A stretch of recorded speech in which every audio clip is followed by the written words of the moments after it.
자, 책에 들어보는 보험계약법 핵심 정리. 이번 시간은 여러분들 교재 6페이지, 이 자료에 6페이지에 오시면 보험계약법의 특성이라는 게 나와요. 사실은 다음 책에도 넘어가기 바로 전에 있는 마지막 내용이거든. 근데 이걸 굳이 전 시간에 끝내지 않고 왜 다음 시간으로 옮겼을까? 워낙 중요한 내용입니다. 근데 마지막 끝나는 시간 마지막에다 강의해버리면 또 머리가 이렇게 띵 하다가 들어다 보니까 기억력에서 또 사라집니다. 그래서 맑은 정신으로 다시 한번 요 보험계약법의 특성만 정리하라고 세 번째 시간 첫 번째 내용이다. 요거 집어넣은 겁니다. 대단히 중요하다 그랬죠. 시험 문제 거의 매년 한 문제는 여기서 납니다. 자, 무슨 내용일까? 보험계약법은 여러 가지 특성을 갖습니다. 그 특성이 쭉 열거되어 있어요. 나중에 이제 본 강의할 때 보면 그 내용에 우리 본교재에 거기 보시면 쭉 나옵니다. 그런데 여기서 중요한 건 선의성, 윤리성과 상대적 강행벽효성이라는 걸 보험계약법은 가지고 있더라. 보험계약법은 다른 법과 다르게 가장 중요한 두 가지 특성이 있습니다. 물론 이것만 있는 건 아니야. 여러 가지 있는데 가장 중요한 게 두 가지입니다. 자, 첫째, 선의성, 윤리성이라고 하는 건 보험계약은 사행계획성을 갖는다 그랬죠.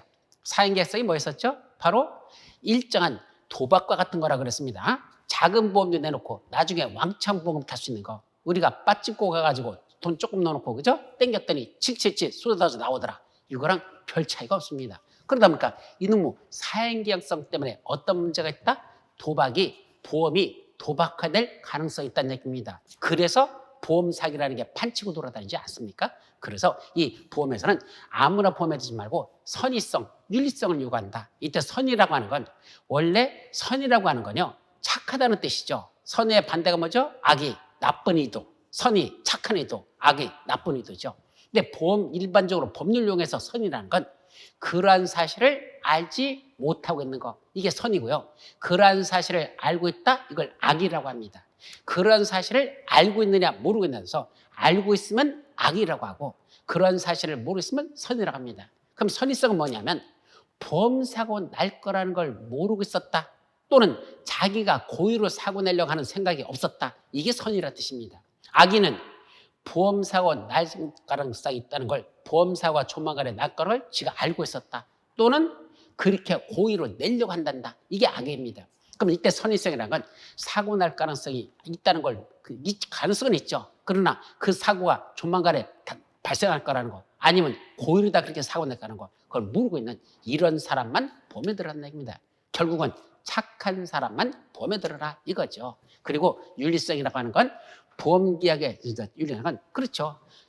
보험 사기치는 건 그럼 비윤리적인 거잖아. 그러니까 그런 행위를 하지 말라는 얘기입니다. 그게 윤리성입니다. 따라서 보험제도는 위험단체를 전제로 한 동질적인 위험의 결합이며 보험계약이 우연한 사고를 전제로 하는 사행계약이라는 점에서는 누가 있단다? 보험 사기 등 도덕적 위험이 얼마든지 수반됩니다. 그래서 우리 법에 보면 보험계약의 선의성을 유지하기 위해서 여러 가지 제도를 만들어놨어요. 그중에 우리 상법에서는 보험계약법은 어떤 특성이 있다? 첫째, 고지무라는 게 있다 그랬죠. 고지가 뭐라 그랬죠? 보험계약을 체결할 당시 보험계약자나 피보험자가 자기가 알고 있는 어떤 위험, 보험의 목적에 어떤 위험 요소가 있는지 그걸 자기가 아는 대로 사실대로 보험자한테 알리고 거짓으로 알려서는 안 되는 의무, 이걸 고지무라는 걸 상법에서 명시하고 있습니다. 만약에 보험계약자나 피보험자가 그 고지무를 위반했다? 보험자는 그 계약을 해지할 수 있고 보험금 지급도 거절할 수 있도록 이렇게 만들어놨죠. 두 번째, 위험 변경 증가의 통지무. 다른 데는 이런 거 없어요. 일반적인 계약에서는. 근데 여기는 보험에서는 그렇게 만들어놨습니다. 즉 천재지배나 제3자에 의해서 위험이 현저히 변경 증가됐다. 보험계약자나 피보험자가 그 사실을 알았어. 보험자한테 그거 지체 없이 알려줘야 됩니다. 통지해야 되고 만약에 통지를 안 했단다. 그럼 보험자는 그 계약을 해지할 수 있도록 이렇게 되어 있습니다. 더 나가서 고의사고에 대한 면책 규정. 자, 고의사고 난 건 절대로 보험 주지 않는다. 왜? 고의사고 내놓으면 조금 보험 내놓고 왕창 보험 타는 이런 사행계획성 때문에 절대로 고의사고는 보험금 안 주는 것이 원칙이더라. 그래서 그건 면책, 책임을 면한다. 보험금 지급을 거절한다는 뜻이죠. 또 사기로 인한 초과범, 사기로 인한 중복보험 그런 게 부유합니다. 이거는 나중에 저 뒤에서 다시 나올 건데 보험계약을 체결할 당시에 원래 이 물건의 값어치가 얼마 되냐? 아까 우리 10억이라고 그랬었죠. 근데 계약 체결 당시에 얼마를 가입하죠? 25억을 가입해. 그래 놓고 사고 나서는 뭐라고 하죠? 20억 원어치 손해났다고 우겨가지고 20억을 보험금으로 탈려갑니다. 계약 체결할 처음부터 그렇게 고의 사고 내서 보험금을 20억을 편취할 목적으로 그렇게 하는 걸 사기에 의한 초과보험가입했다고 하고, 그런 계약은 처음부터 무효로 한다라고 됐습니다. 그래서 보험금 지급하지 않습니다. 근데 이게 왜 문제가 되느냐면, 자, 이 건물의 값어치가 얼마랬죠? 10억짜리에 지나지 않아. 근데 이 안에 쓴 내장재들, 여기 쓴 내장재 봤더니 이런 것들이 전부 다 뭐가 되냐?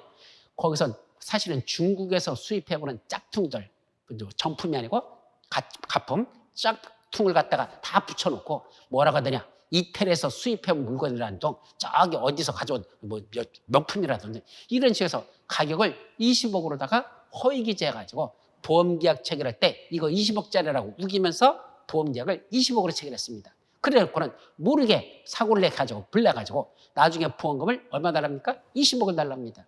그럼 문제는 10억짜리밖에 안 되는 건데 20억으로 우기면은 보험자 입장에서 이게 20억짜리가 아니고 10억짜리라는 걸 증명을 해야 되는데, 불에 타고 남은 재를 가지고 이게 과연 이태리 명품이었는지 아니면 저 중국의 짝퉁이었는지 이걸 분간한다는 게 쉽지가 않거든요. 또 똑같은 물건도 백화점에서는 2만 원짜리라면 시중 상가 가서는 5천 원이면 살 수 있는 것들이거든. 똑같은 물건이 시장 제품하고 백화점 제품하고는 같은 제품인데도 가격이 천차만별이거든. 그러다 보니까 얼마든지 보험자를 속여가지고 이거 사실은 시장에서 5천 원 주고 사온 걸 사실은 백화점에서 2만 원 주고 사왔다, 이런 거짓말 해가지고 가격을 뻥튀기 해가지고 나중에 사고 나서는 2만 원에 해당하는 보험금 내놔라, 이렇게 요구하는 이런 경우가 필비재할 수 있습니다. 그래서 이런 것들은 사기에서 그렇게 너무 뻥튀겨서 보험에 들으면 그 계약을 무효시켜버린다, 이런 것들이 있습니다.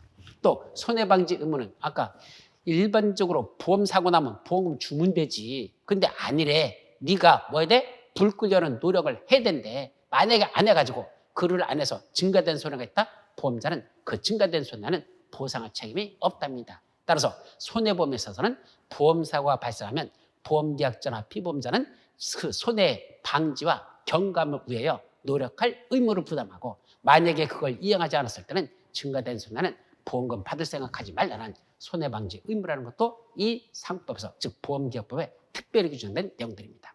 그 밖에 보험자 대유라는 게 있다 그랬었죠. 자, 원래 보험계약자 물건인데 불이 나가지고 홀라당 다 탔는데 문제는 그 물건에 잔존 가치가 있어. 아까 철근 같은 거, 이거 보험자가 자기가 그 권리는 뺏어가는 거. 또 다른 사람이 불을 질러가지고 손해를 봐서 그 사람한테 손해배상 청구할 수 있는 걸 보험금을 받으면 보험회사가 내가 청구할 손해배상금을 지가 대신 청구하는 이런 대위가 있는데, 이런 걸 보험자 대위라는 건 일반적인 다른 데서는 보지 못하는 보험계약에 있는 특성에 있는 보험계약법에 있는 특정한 내용이더라, 특성에 들어갑니다. 그런 것들을 전부 다 선의계약성 또는 그런 선의성을 유지하기 위한 그런 제도적 장치로 보시면 된다.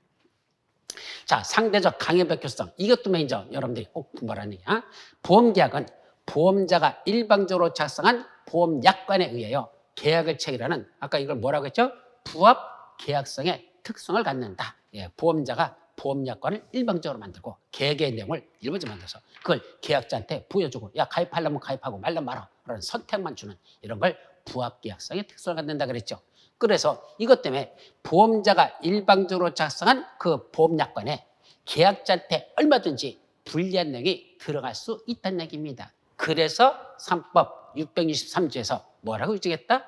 2편의 규정은, 2편은 게 뭐죠? 3법 제4편 보험편을 말하고 638조부터 739조의 3에 있는, 바로 그 9조의 3에 있는 그 3법 제4편에 있는 2편의 규정은 당사자 간의, 보험자고 보험계약자 당사자 간의 특별한 약정으로 누구한테? 보험계약자 또는 피보험자나 보험수익자의 불이익으로 변경하지 못한다. 그러나 재보험, 해상보험, 기타 유산보험, 아까 항공보험이 있었죠? 그런 유산보험의 경우에는 뭐하다? 그러하지 아니하다. 계약자한테 불이익하게 변경해도 괜찮다. 왜?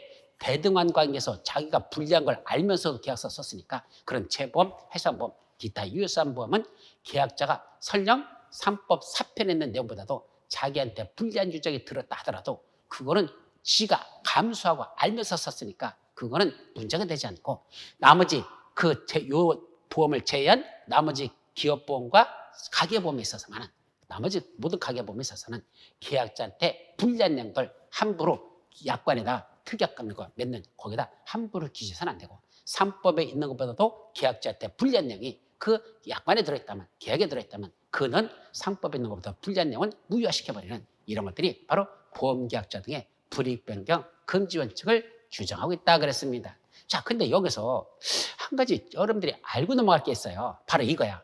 법에 있는 법주문들, 아까 상법은 638조부터 739조의 3까지 법주문이 쫙 100여 개가 있다 그랬죠? 그 100개가 넘는 법주문이 있는데 그 법주문하고 계약의 내용인 어디에 들어있는 거? 바로 아까 보험약관에 있는 거. 보험약관도 제1조, 2조, 3조, 4조에서 한 46조까지 있다 치자. 그럼 상법에 있는 법주문하고 그 약관에 있는 그 계약의 내용하고 둘을 비교합니다. 어떤 게 우선 적용할까? 무엇을 우선 적용할까? 이거에 관한 문제입니다. 여러분들이 착각하는 게 하나 있어요. 일반적으로 잘못 알는 게 있어요. 법을 공부한 사람도 잘못 말하는 게 있습니다. 어떤 경우가 있다냐? 자, 일반적으로 법에 있는 내용과 당사자 간의 어떤 계약에 있는 내용에 들어있는 거하고 서로 부딪히면 어떤 게 우선할까? 당연히 법이 우선하지. 이렇게 말하는 사람들이 있어. 당연히 법이 우선하지. 법에 있는 게 우선하고 계약의 내용은 그건 법에 위반되지 않는 것만 유효하지. 이렇게 말하는 사람들이 있어요. 아닙니다. 잘못된 거예요, 그건. 왜? 법조문도 법 하나하나 이 내용이 그렇지 않고 구분됩니다. 어떻게 구분된다? 법조문은 강행법과 의무법규 둘로 또 나눠집니다. 근데 법규라고 하는 건 법규정을 말해. 법규정. 줄여서 법규. 법규정은 법 제1조, 제2조, 제3조, 제4조 이 내용들 있죠. 이거 하나 내용을 다 법규, 법규정이라고 부르고 그 법규정 하나하나가 어떤 법조항은 강행법규 성격을 갖고 어떤 법조항은 의무법규 성격을 갖는다 이 말입니다. 이때 강행법규를 갖는다는 건 무슨 말이냐? 자, 아까 우리 계약의 내용 쓴 거하고 계약서 쓴 내용하고 그 법에 있는 내용하고 둘을 비교해봤어. 같은 내용인데 비교했어. 그때 어디 있는 거? 법에 있는 것보다도 계약자한테 불리한 내용이 들어있어. 그럼 일단은 뭐가 우선한다? 법에 있는 게 우선합니다. 계약의 내용이 우선하는 게 아니라 법조항을 우선 적용하자. 그런 법을 뭐라고 한다? 그걸 강행법규라고 합니다. 계약서 지들끼리 쓴 당사자가 쓴 계약서보다도 법 있는 걸 비춰봤더니 법 있는 게 더 우선 적용해야 되지 계약의 내용이 우선 적용되는 게 아니다. 그런 법을 무슨 법이란다? 강행법규. 반면에 법조항하고 계약의 내용을 비교했더니 계약서에 있는 게 우선 적용하는 경우가 있어. 법을 우선 적용하는 게 아니라 계약서에 있는 걸 우선 존중해서 계약서 내용이 우선 적용인데 법은 그 계약의 내용이 없을 때만 그 법을 적용해. 이런 법을 무슨 법을 한다? 힘없는 법, 끝발 없는 법 이런 법을 바로 의무법규라 이렇게 말합니다. 따라서 법조항에 들어있는 내용들이 전부 다 강행법규는 아니고 중간중간에 뭐가 들어있다? 의무법규가 있습니다. 그럼 의무법규의 대표적인 게 뭐냐? 당사자 간에 다른 약정이 없으면 어쩌고 저쩌고 하기로 한다라는 이런 법조문들이 있어요. 그럼 당사자 간에 다른 약정이 없으면 이걸 적용한다. 그럼 무슨 말이야? 당사자 간에 별도로 약정이 있으면 그 약정에 우선 적용하고 약정이 없을 때만 보충적으로 이 법조문을 적용하라. 그런 법규를 뭐라 부른다? 바로 의무법규라고 부르는 겁니다. 근데 이 강행법규가 당사자 간에 약정을 받아도 법조문이 우선하는 게 그게 강행법규라고 그랬죠. 이 강행법규도 두 둘로 나눠집니다. 어떻게 나눠져? 바로 절대적 강행법규와 상대적 강행법규라는 두 가지로 나눠집니다. 그중에 절대적 강행법규는요. 오직 그 법대로만 해야 돼. 법과 다르게끔 1.1획도 함부로 고쳐서는 안 돼. 법대로만 하랍니다. 그게 무슨 법규? 절대적 강행법규. 대표적인 거. 아까 첫 시간에 전체적인 걸 얘기할 때 제가 뭘 말씀드리냐면 타인의 생명보험, 즉 마누라가 보험계약을 체결하면서 우리 남편이 죽으면 이런 보험을 듭니다. 그때는 그 남편의 서면에 대한 동의를 받아야 된다라는 게 있었죠. 그때 남편의 서면 동의를 안 받으면 그 계약은 뭐 된다? 무효가 된다 그랬습니다. 그게 703법 731조 제1항에 나오는 내용인데 그 731조 제1항은 무슨 법규다? 절대적 강행법규입니다. 그거는 반드시 타인의 사망을 보험사고라는 보험계약을 체결할 때는 그 타인인 남편의 마누라가 이제 계약자고 남편이 그때 타인의 성격이야. 그 타인인 남편의 서면 동의를 받았어야 되지. 안 받으면 그 계약은 무효란 얘기입니다. 근데 남편이 나중에 그 사실을 알았어. 보험계약이 성립되고 나서 뭘 알았어? 가만히 있어봐. 서면동의 안 해주면 무효라는 사실을 그때 남편이 나중에 알고 마누라한테 뭐라 했을까? 여보, 보험회사한테 찾아가서 저기요, 전번에 계약 체결할 때는 내 서면동의 없이 체결됐지만 지금 보니까 이제 알았어요. 내가 지금 서면동의 해줄 테니까 이 동의 지금 해주는 대로 좀 효력 있게 좀 해주세요. 효력 있을까? 안 됩니다. 무효입니다. 즉 보험계약자가 찾아가가지고 그 남편이 찾아가가지고 나가 죽음연이라는 보험 드는 거 나는 지금 이제 서면동의 해줄 테니까 받아달라. 안 됩니다. 언제까지만 해? 계약 체결 시까지만 서면동의를 했어야 됩니다. 따라서 보험자가 승낙이란 의사표시가 있기 전까지만 그 서면동의가 유효하지, 계약이 성립되고 나서 보험자가 승낙하고 나서 그때 가서 남편이 서면동의 받는 건 그건 무효란 얘기입니다. 오직 법에서는 계약 체결 시까지만 서면동의 받으라고 됐기 때문에 계약 체결된 후에 남편의 서면동의 받아도 그래도 그 계약은 안 된다는 얘기입니다. 오직 법대로만 가야 된다. 그걸 절대적 가압력교. 자, 반면에 상대적 가압력교는 그게 아니고 계약자한테 불리하게 변경하는 거. 자, 어디 있는 거? 3법 조항에 있는 것보다도 그 계약의 내용이 계약자한테 불리한 것만 무효화시키고, 만약에 당사자 간에 쓴 계약의 내용이 3법에 있는 조항보다도 더 유리한 계약, 더 괜찮은 계약이 계약 내용에 들어있어. 그럼 3법에 있는 이 법조항을 적용하는 게 아니고 그때는 이 당사자 간에 합의한 계약자 측에게 유리한 이 내용이 우선 적용하자. 그거는 무효가 아니라 유효한다. 이런 걸 그때 그 법규를 상대적 강행 법규라고 합니다. 즉 원칙적으로는 당사자 간에 의사표시한 것보다는 법조문에 있는 게 우선 중요하지만 이 당사자 간에 합의한 내용에 계약자한테 불리한 내용이 들어있는 게 아니라 계약자한테 더 유리한 내용이 들어있다면 굳이 유리한 내용 들어간 것까지 무효시킬 필요는 없고, 그거는 이 법보다도 우선 적용해서 유리한 건 그건 효력 있는 걸 하자. 요때 요 법을 상대적 강행 법규라고 합니다. 그럼 여기서 말하는 지금 보험계약법은 무슨 성이다? 상대적 강행 법규성을 갖는다 이 말입니다. 즉 3법 제4편 638조부터 739조의 3까지 나와 있는 법조문들 하나하나를 다 분석해 보면요, 그 중에 몇 가지 법조문은 절대적 강행 법규 성격을 가져서 오직 법대로만 적용해야 되지, 그게 계약자한테 유리하게 변경하는 것도 안 되는 그런 절대적 강행 법규가 몇 가지 법조문이 있고, 대다수 일반적으로는 뭘 갖는다? 상대적 강행 법규성을 갖습니다. 따라서 그 상대적 강행 법규가 갖는 그 법조문들은 계약자한테 그 법조문보다도 불리하게 변경한 건 그 약관 조항은 서로 계약한 건 그건 다 무효야. 상대적 강행 법규에 있는 내용보다도 계약자한테 불리하게 들어있어 그건 다 무효화시켜버리고, 반대로 상대적 강행 법규성에 있는 그 법조문보다도 계약자한테 유리한 내용이 그 내용보다도 유리한 게 계약의 내용이 들어있어 그건 굳이 무효화시키지 않고 그건 유효한 계약으로 유지하는 이런 상대적 강행 법규성을 갖는 조항이 있고, 어떤 건 의무법규성을 갖는 내용도 그 중에 일부 들어있습니다. 그래서 의무법규는 그 당사자 간에 합의한 내용이 우선 적용이 되고 법조항에 있는 건 그때는 적용하지 않습니다. 그럼 의무법규는 왜 필요할까? 당사자가 계약 썼을 때 모든 내용을 다 계약의 내용으로 집어넣을 수는 없잖아. 쓰다 보면 뭐 빠뜨릴 수 있잖아. 그럼 나중에 문제가 생겼어. 그럼 어떻게 해야 돼? 야, 법 찾아보자. 법 찾아봤더니 그럴 때는 이렇게 하라고 써있단다. 그때 그 법조항을 적용합니다. 즉 당사자 간에 합의한 내용을 우선 적용해야 되는데 합의한 내용에 그 내용이 없어. 구체적인 내용이 없어. 그때는 법에 어떻게 됐는지 법 찾아보고 법에 봤더니 이렇게 하라고 돼 있다. 그때는 그 법조항을 적용하면 됩니다. 그런 법을 의무법규라고 한다. 이렇게 돼 있죠. 자, 이걸 다시 한번 여러분들 이제 그 구체적으로 이걸 한번 보도록 합니다. 지금 설명한 것들이 말이 조금 어려우니까 이 그림을 보면서 마지막 정리하도록 하죠.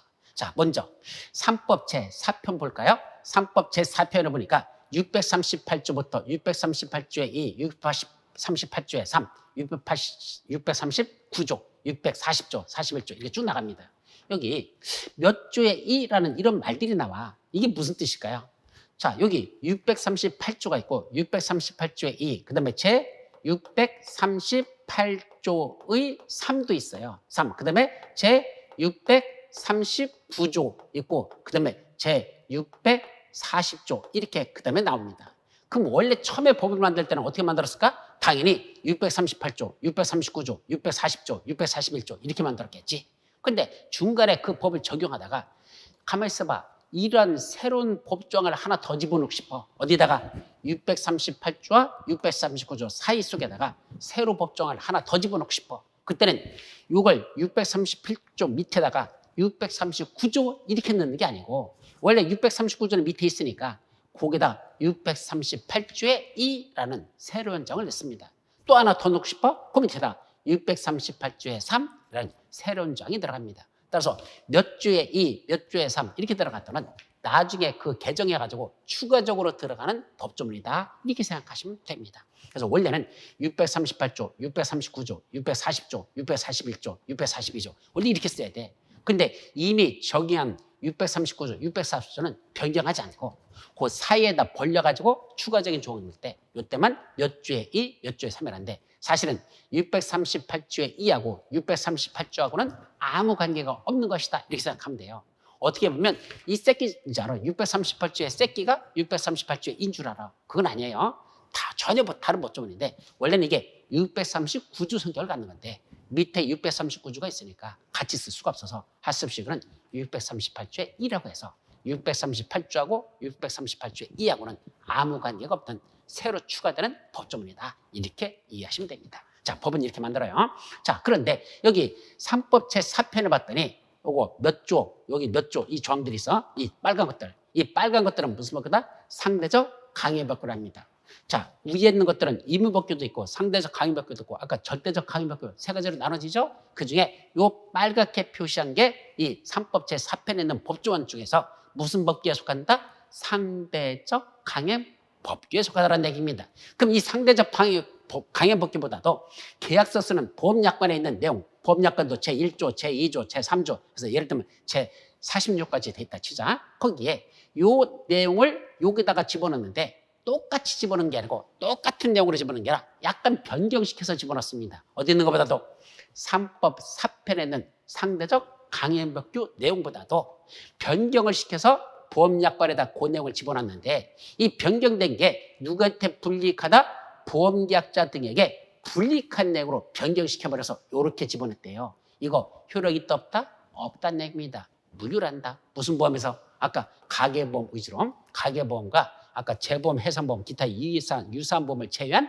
나머지 기업보험들 거기하고 가계보험에 대해서는 이 3법 제4편에 있는 조항들 중에서 상대적 강행법규보다도 계약자한테 불이익하게 변경해서 보험약관에 규정하고 있다면 이 약관에 있는 이 내용들은 전부 다 뭐 시킨다? 그건 효력이 없는 무효하자 이 말입니다. 따라서 법규에 있는 내용 중에서 상대적 강행법규를 계약자한테 불리한 내용으로 계약 내용에다 포함시키면 이 계약 내용들은 불이익하게 변경한 것들은 효력이 없도록 만들고 그럼 거꾸로 3법 제4편 강행법규에 있는 것보다도 계약자한테 더 유리하게 변경한 것들은 어떻게 될까? 그건 효력이 있습니다. 상대적 강행법규 조항보다도 계약자한테 유리한 내용으로 불이익한 게 아니라 이익이 되도록 보험약관에서 계약의 내용을 정하고 있다면 그거는 무효로 할 필요가 없어. 그건 당연히 유효가 되는 거야. 그러나 만약에 여기 있던 게 절대적 강행법규야. 근데 그거보다도 계약자한테 유리하게 바뀌었어? 그것도 무효야. 절대적 강행법규는 오직 법대로만 효력이 발생하지 계약자한테 유리하다고 해서 그게 유효한 건 아닙니다. 결국 계약자한테 불이익하게 변경하지 말라라는 건 무슨 법규만 적용된다? 상대적 강행법규에 대해서만 계약자한테 불이익하게 변경해서는 안 된다라는 조항이 적용되는 것이다. 이게 663조 적용되는 건 상대적 강행법규에 대해서만 663조를 적용한다는 얘기입니다. 아셨죠? 이렇게 여러분들이 기억하는 것 이것이 바로 핵심적인 내용이 되겠습니다. 자, 여기까지가 중요한 거라서 별도로 설명했고 자, 이제 뭐로 넘어가죠? 제2장 보험계약으로 넘어갑니다. 자, 그럼 제2장에 관련된 건 먼저 뭐가 나오죠? 제1절부터 제7절까지 보험계약의 내용은 상당히 내용이 많아요. 이게 전체 어떻게 보면 보험계약 전체적인 총론에 속하는 겁니다. 첫째, 보험계약의 의 하고 나오죠? 그건 여러분들 다음 18페이지에 보시면 보험계약의 의에 관한 게 나와요. 자, 자료 8페이지 보면 거기 보면 보험계약의 개념도 나오고 보험계약의 법적 성질. 법적 성질이라는 건 다른 말로 특성이라는 얘기야. 즉 보험계약은 일반적인 다른 계약들과 일반적인 어떤 차이가 있느냐, 어떤 차이점이 있느냐, 특성이죠. 나는 다른 사람보다 어떤 특성이 있지? 이건 내 장점이 될 수도 있고 단점이 되든 어쨌든 특성이 있을 거 아니야. 그것이 바로 보험계약의 법적 성질 특성이라고 합니다. 몇 가지 있죠? 그 다음에 맨 밑에 보면 용어 정의가 나와요. 8페이지 밑에. 거기 뭐가 나오죠?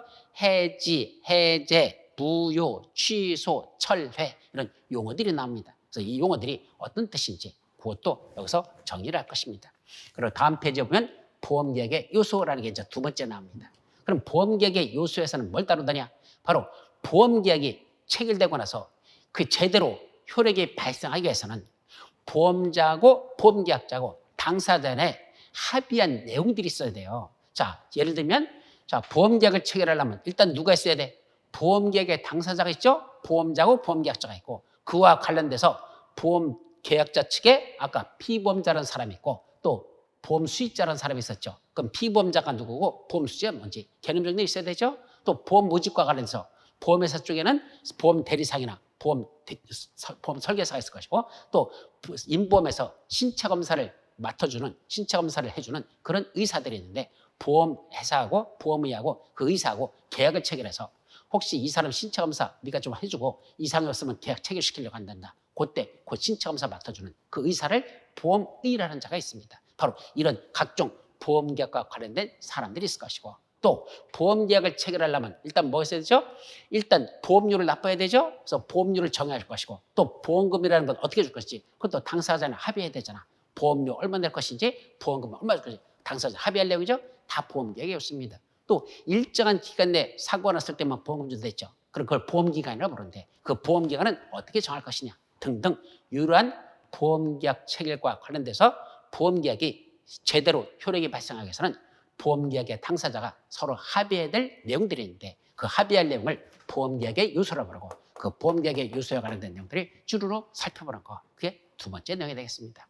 이제 세 번째는 보험계약을 체결할 때 아까 청약과 승낙에서 계약이 체결되고 거기 보험 계약 체결과 관련돼서 청약과 승낙이 있어야 되고 또 청약과 함께 보험료 같이 냈죠?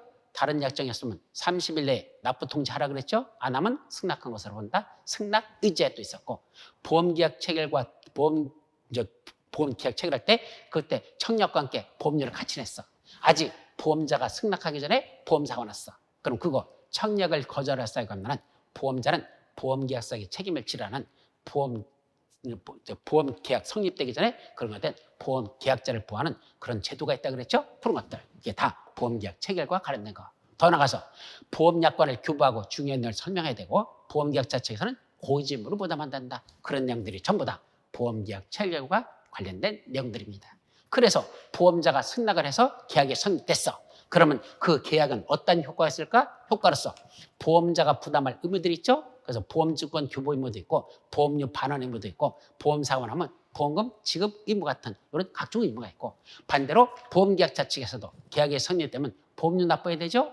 위험의 현저한 변경 증가 알았으면 통지해야 되죠. 위험을 제대로 유지해야 되지 함부로 고의 중대과실로 증가시켜서는 안 되죠. 또 보험사고 나면 사고 발생 통지무 져야 되죠. 또 손해보험에서는 손해방지무라는 걸 쳐야 되죠. 각종 그런 의무를 부담하는 게 보험계약의 효과로서 나타납니다. 또 보험계약이 유지되다가 중간에 계약이 취소되거나 무효가 되거나 변경, 소멸되는 이런 사유들이 있더라. 어떤 때 취소 사유고 어떤 때 무효가 되고 어떤 때 변경하고 소멸되는지 이런 내용들이 있어야 되겠죠. 그리고 보험계약이 진행되다가 중간에 계속보험료를 미납해서 계약이 해지됐어. 근데 그 계약을 다시 살리고 싶어. 그럼 부활을 청구할 수 있다. 보험계약의 부활도 있고 또 내가 보험계약을 체결하면서 내가 사고 났을 때 보험금을 받는 게 아니고 다른 사람의 보험금을 받게 하는 그런 제도가 있는데 그걸 타인을 위한 보험계약. 이게 다 보험계약과 관련된 내용들로서 이런 7가지 내용들이 가장 핵심적인 것이고 이것들을 하나하나 정리하도록 할 겁니다. 자, 그중에 첫 번째 보험계약의 의의부터 살펴보도록 하죠. 그래서 이거는 아까 말한 보험계약의 요소들과 관련된 것들이야 대부분이. 그리고 보험사고도 보험계약 요소야. 이거 말고도 보험기간도 있고 보험료, 보험금 이런 것들이 있거든요. 그런 용어들에 관해서 별도로 하나하나 살펴보도록 할 겁니다.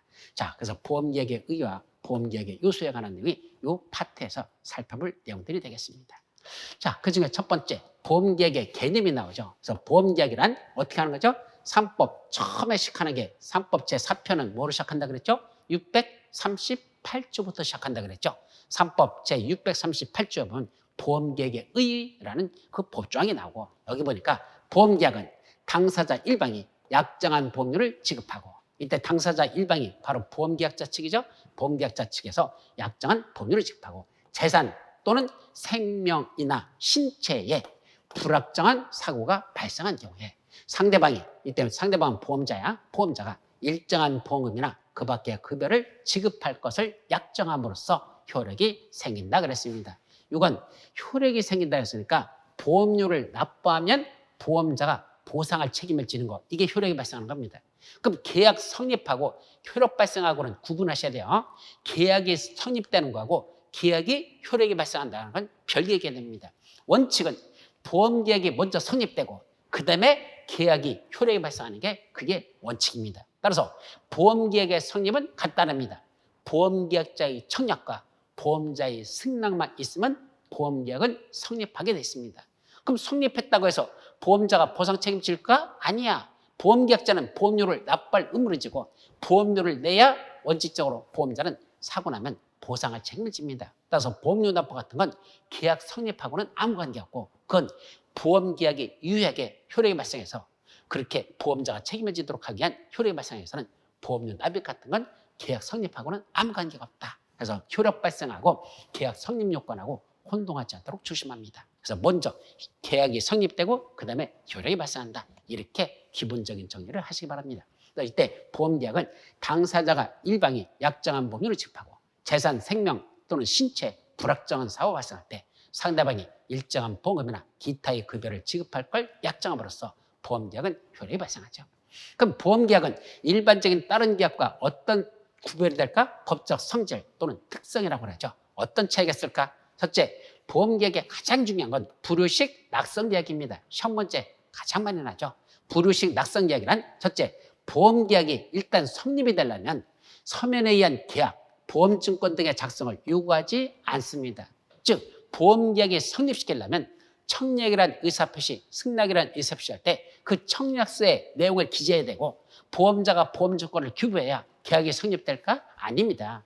구두로도 얼마든지 청약과 승낙이란 의사표시만 있으면 말로도 계약을 성립할 수 있습니다. 그래서 불효식 낙성계약, 이런 서면계약이나 보험증권 등의 작성을 요구하지 않기 때문에 그냥 청약이란 의사표시, 승낙이란 의사표시면 보험계약은 성립한다. 이걸 불효식 낙성계약, 형식을 요구하지 않는다. 형식을 요구하지 않는다. 이게 불효식이야. 형식을 요구하지 않는 계약. 이거를 우리가 불효식 계약이라 하죠. 그럼 반대로 요식 계약은 뭐죠? 일정한 형식을 요구합니다. 계약서 쓰려면 반드시 청약서에다 기재된다. 안 하면 효력이 성립할 수 없다. 이러면 그땐 요식 계약이 되겠죠. 그러니까 이건 그런 걸 필요로 하지 않기 때문에 불효식 계약이죠. 또 하나, 보험계약은 보험계약자와 보험자 사이에 청약과 승낙이라는 의사표시의 합치만으로 성립하는 이걸 뭐라 부른다? 낙성계약이랍니다. 낙성이라는 뜻은 이게 낙자는 승낙할 때 낙자야. 성은 성립한 데의 성립이고 승낙함으로써 성립하는 계약 이 말이야. 그냥 보험자의 승낙만 있으면 그 계약은 성립한다. 낙성계약. 승낙만 있으면 성립하는 계약 이 말이죠. 그런데 보험료 지급을 해야지만 보험계약이 성립될까? 아닙니다. 보험료 지급하지 않아도 청약과 승낙이란 의사표시는 일단 계약을 성립하기 때문에 이 보험료 지급은 보험계약의 성립 요건이 아니라 무슨 요건이다? 효력 발생 요건에 속한다는 거. 따라서 보험료를 지급해야 계약이 이제 작동되기 시작하는 거고 효력이 발생하는 거고 그러면 보험사고 나면 보험자가 보험금을 지급하지.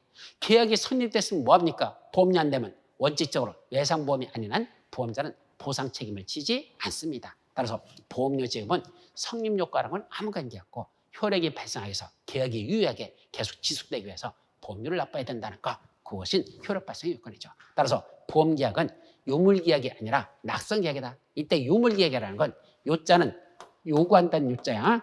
물자라는 건 어떤 물건을 요구한다. 요물계약이라는 건 바로 일정한 물건을 요구하는 계약 이런 뜻입니다.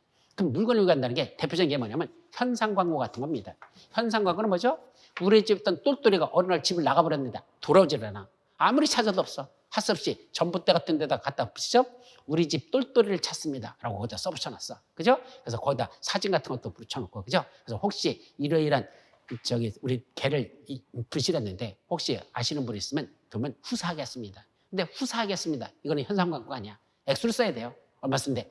100만 원 드리겠습니다. 라고 썼어. 그러면 100만 원이라는 그것이 계약 내용에 들어있습니다. 계약 성립할 때 현상 광고는 반드시 얼마 드리겠다 하는 게 들어있어야 됩니다. 그런 건 유물계약이다. 따라서 얼마 주겠다는 액수가 없다? 그건 계약으로서의 효력이 발생하지 않습니다. 성립하지 않습니다. 아예 성립 자체가 안 되죠. 그래서 유물계약은 그런 일정한 돈을 주겠다, 뭘 주겠다라는 이런 걸 요구하는 것이고 그게 있어야지만 계약이 성립되는 건 유물계약. 이때 보험계약은 그런 보험료 지급하고는 관계없이 일단 보험계약은 성립되니까 이거는 무슨 계약이다? 그건 낙선계약이라 한단다. 그래서 유물계약의 반대말이 낙선계약이라는 거. 요까지만 기억하죠. 자, 두 번째 선의계약성. 자, 보험계약은 착한 사람만 보험 들으라 그랬죠. 자, 보험 사기 쳐가지고 보험금을 받으려고 하는 사람들은 들어오지 말라는 얘기입니다. 이때 선의계약성은 보험 계약자한테만 요구하는 게 원칙입니다. 그것도 잘못된 거야. 보험자도 당연히 선의해야지. 근데 보험 계약자한테 선의계약성을 요구하는 게 원칙입니다. 그래서 계약자 측에서 사기치려고 하는 사람들 들어오지 말라는 얘기입니다. 착한 사람만 그렇게 보험에 들어와서 우연한 사고 났을 때 보험금을 받을 사람 와야 되지. 고의 사고 나서 보험금 받으려고 하는 그런 사람들 들어오지 말라는 얘기입니다. 그래서 보험계약은 우연한 사고의 발생이라는 사행성을 가지고 있기 때문에 항상 선의성이 더욱 강조됩니다. 그래서 보험을 뭐라 부른다? 최대 선의성, utmost good faith라고 하거든요. utmost good faith라는 선의계약성에 기초한 계약이라 이렇게 표현하는 보험계약은 선의계약성을 갖습니다. 그럼 저 선의계약성을 유지하기 위한 각종 제도적 장치가 우리 상법 보험계약법에 쭉 열거되어 있습니다. 선의계약성을 유지하기 위한 제도적 장치들 쭉 나오죠. 그 아까 선의성을 유지하기 위한 아까 보험계약법에 들어있는 내용들하고 비슷해요. 그 있는 내용들. 그건 나중에 시험 문제에서 또 출제 잘 되니까 하나하나 정리할 필요가 있을 겁니다. 자, 세 번째로서는 유상 쌍무계약성을 갖습니다. 이때 유상계약이라는 건 당사자 쌍방이 보험자고 보험계약자가 보험계약자는 보험료 지급, 보험자는 사고 났을 때 보험금 지급이라는 재산상의 출혈을 한다. 출혈이라는 건 내놓는다는 얘기입니다. 계약자는 보험료를 내놔야 되고 보험자는 보험금을 내놔야 된다. 이게 서로 출혈하는 거죠. 이런 걸 무슨 계약을 한다? 유상계약이라고 부른다. 이런 것들을 유상계약이라고 부르고 반면에 보험료와 보험금은 서로 대가적 관계로 대립하고 있습니다. 대가적 관계라는 건 보험료를 내야 보험회사도 그에 대응해서 보험금을 지급하죠. 그러니까 서로 대가관계야. 보험료를 낸 것만큼 보험회사도 보험금을 지급하겠다. 서로 대가적 관계. 이런 걸 뭐란다? 서로 간에 의무를 갖는다. 보험료 지급 의무, 보험금 지급 의무. 서로 간에 의무를 갖는다. 쌍무. 쌍무라는 건 서로 간에 의무를 부담하는 계약. 그래서 보험계약자는 보험료 지급 의무, 보험자는 보험금 지급 의무. 이런 것들을 우리가 쌍무계약이라고 한단다. 그래서 이건 유상 쌍무계약성을 갖죠. 또 부합계약성. 아까 말씀드렸죠? 보험계약은 다수의 보험계약자를 상대로 동일한 내용의 계약을 되풀이하는 무슨 계약성? 다수계약에 속하므로 거래 편의상 보험자가 미리 마련한 정형화된 약관에 따라 보험계약을 체결하는 무슨 계약성을 갖는다? 이런 걸 부합계약성이라고 한단다. 그래서 보험계약의 법적 성질 특성은 불의식 낙선계약, 선의계약성, 유상 쌍무계약성, 부합계약성 이런 특성을 갖는다는 거. 이 정도는 꼭 기억해 두도록 합니다. 자, 이제 다음 각종 효력에 비교해가지고 여러분들 자료에 보시면은 12페이지 어디 갔어? 이 내용은 그 전에 있다. 몇 페이지냐면 8페이지에 있어요. 여러분들 자료 8페이지 맨 밑에 보면 각종 효력 비교해가지고 뭐가 나온다? 해지, 해제, 무효, 취소, 철회 이런 것들이 나옵니다. 자, 용어정이야. 자, 기본적인 건데 여러분들이 법률 용어이기 때문에 이런 걸 잘 모를 거예요. 그래서 가장 기본적인 용어들이니까 기억합니다. 먼저 해지란 처음에 계약을 체결할 당시에 어떤 법률을 하는데 하자가 없었어. 하자가 없다는 건 그 문제점이 없었다. 계약 체결하는데 어떤 문제가 없이 계약이 체결됩니다. 그래서 계약이 성립이 됐어. 청약과 승낙에서 그 계약이라는 게 성립이 됐죠. 그런데 쭉 계약이 진행되다가 어떤 문제가 발생해가지고 그중에 당사자 중 일방이 야, 이 계약 여기서 그만두자라고 수습시켜버리는 거. 그걸 해지라고 그러고 해지하면 어떻게 되죠? 원칙적으로는 장래를 향해서 그 보험계약은 효력을 잃어버립니다. 실효. 이때 실효라는 건 효력을 잃어버린다. 그러면 해지하기 전까지는 어떻게 될까? 유연계약입니다. 계약이 성립돼가지고 해지하기 전까지는 유연계약으로서 쭉 진행하는 거고 해지하는 순간 원래는 장래를 향해서 앞으로는 이 계약은 효력이 없습니다. 실효되더라. 이게 원칙이죠. 자, 그런데 어떤 경우가 있더냐? 이 3법에 보면 제한적 소급표라는 게 있습니다. 제한적 소급표. 소급이 뭐죠? 소급. 뒤로 돌아간다는 얘기입니다. 시간적으로 이렇게 진행되어던 게 다시 뒤로 돌아가는 거. 이걸 소급이라고 하죠. 그럼 소급 관련된 효과가 발생한다. 처음으로 들어가서 처음으로 다시 되돌아가는 거다. 이게 소급표라고 합니다. 원래 여기서 했는데 원점으로 돌아가서 처음으로 다시 돌아가는 거 소급표. 제한적 소급표는 처음 원점인 계약 성립하는 시점으로 돌아가는 게 아니고 일정한 지점, 보통은 보험 사고 났을 때야. 사고 나는 시점까지만 이렇게 조금만 빠꾸 하는 거, 뒤로 돌아가는 거. 이거를 뭐라 부른다? 제한적 소급표라는 표현을 씁니다. 그러면 보험계약을 해지하면 이때부터 장래돼서 실효되는 게 아니라 계약 체결 시점으로 돌아가서 그때부터 계약은 효력을 잃어버리는 이런 경우가 있습니다. 왜 그렇게 만들었을까?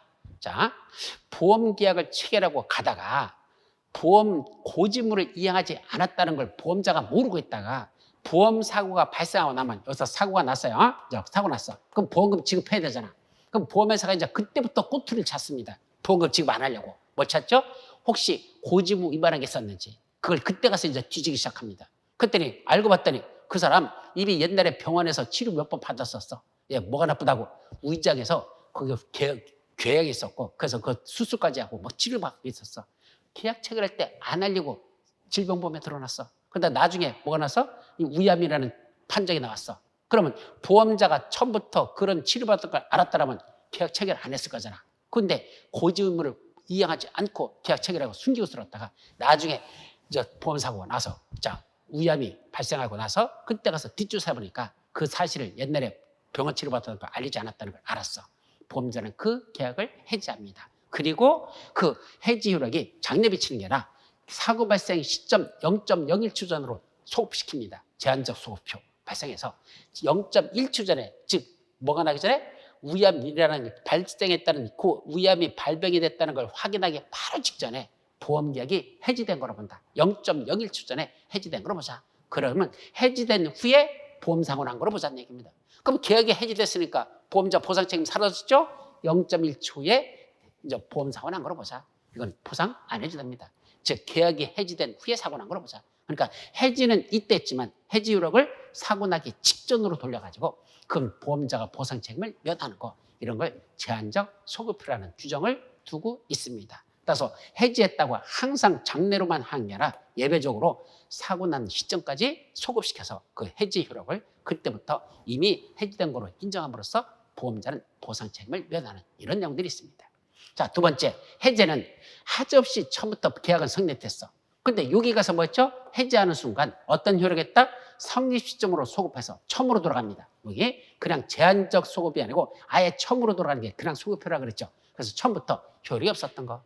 자, 해제는 일단은 효력이 발생했다가 해제하는 순간 원점으로 들어서 처음부터 그거 없었던 거로 가는 거. 그거를 해제라고 합니다.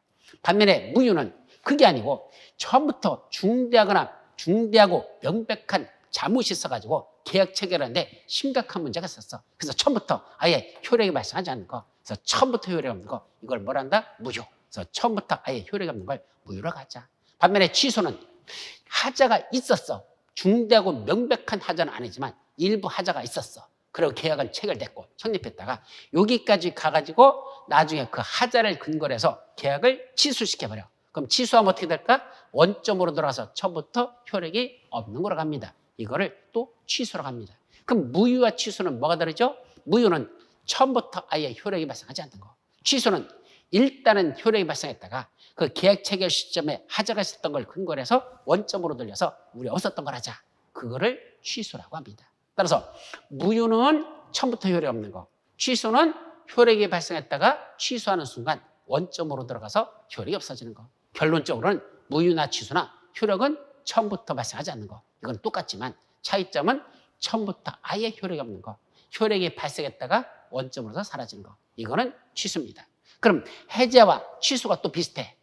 성립했다가 해제하는 순간 원점으로 들어가서 효력이 없어진다. 취소하고 똑같잖아. 차이점은 해제는 하자 없이 발생한 법률 행위가 해제하는 순간 원점으로 들어가는 거고, 취소는 하자가 있는 계약이 체결됐다가 다시 원점으로 돌려서 없었던 거로 가는 거. 이거는 취소입니다.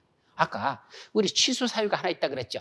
계약 체결 당시에, 여기 계약 체결할 때 청약과 승낙 사이에서 보험자는 약관을 교부하고 중요한 내용을 설명해야 된다. 보험약관 교부 설명가 있었죠. 설명했어야 돼. 안 했어? 그러면 어떻게 될까? 계약은 성립됐는데 하자가 있는 계약이 성립된 거죠. 약관을 교부하고 중요한 설명할 걸 안 한 걸까? 하자의 시점이죠. 나중에 계약자가 그 사실을 알았어? 계약이 성립된 날부터 3개월 이내에 그 계약은 취소할 수 있다.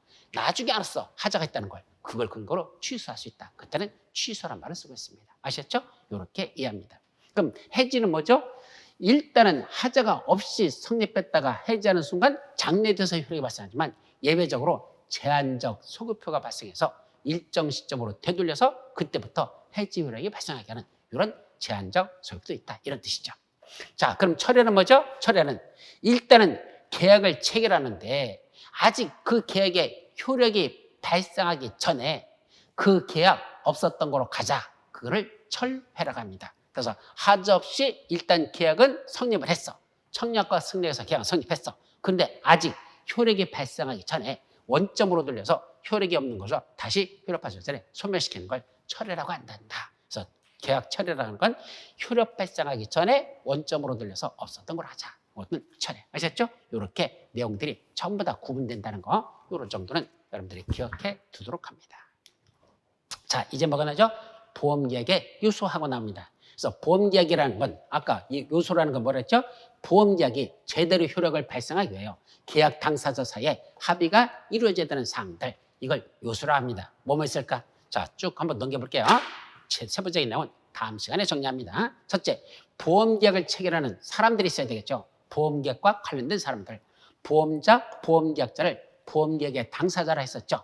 또 피보험자, 보험수익자, 보험대리상, 더 나가서 또 보험설계사, 보험의, 의사 있어야 되죠. 보험중개사, 이런 사람들과 관련된 게 먼저 나올 것이고, 두 번째로서는 일정한 보험의 목적에 일정한 보험사고가 발생했을 때 보험금 지급을 합니다. 따라서 이때 보험의 목적이라는 게 무엇이고 보험사고라는 개념이 무엇인지 그런 개념들이 있어야 되겠죠. 또 보험료를 지급하는데 보험료가 뭔지, 또 보험 금액이 무엇인지, 보험금이 무엇인지, 요 보험료, 보험금의 보험금, 이런 개념 정들이 나옵니다. 마지막 보험기간, 보험계약기간, 보험료기간, 요 용어들이 또 달라요. 보험기간, 보험료기간, 보험기간, 보험기간, 보험계약기간, 보험료기간이 무엇인지 그 내용들을 정리하고, 이 보험기간과 보험계약기간과 관련돼서 무슨 보험이 있다? 소급보험이라는 개념이 있어요. 소급, 과거로 더 돌아가서 보험계약의 효력을 발생시키는 것, 보험자 보상 책임이 있는 것, 이런 소급보험이 있는데 이런 것들이 무엇인지, 이것이 다음 시간에 여러분들이 살펴볼 바로 보험계약의 유수들에 관련된 겁니다. 그래서 이제 다음 시간은 보험계약의 일반적인 의의와 보험계약의 유수에 관한 것, 이것을 다음 시간에 살펴보도록 합니다. 자, 이번 시간은 여기까지만 여러분들이 정리하시죠. 자, 여러분 수고하셨습니다.